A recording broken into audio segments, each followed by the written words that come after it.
ఎడారిగా మారిపోతుందన్నారు. కాదు, రాయలసీమని రతనాల సీమగా తయారు చేసే బాధ్యత నాది అని మరొక్కసారి హామీ ఇస్తున్నా.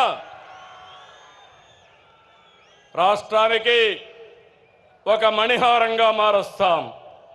రాయలసీమలో ఒకప్పుడు ఫ్యాక్షన్లు.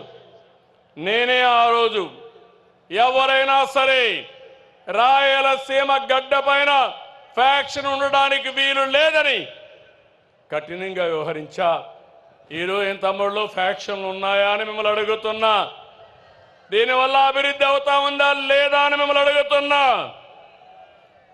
నా దగ్గర రాయలసీమ అభివృద్ధికి స్పష్టమైన బ్లూ ప్రింట్ ఉంది.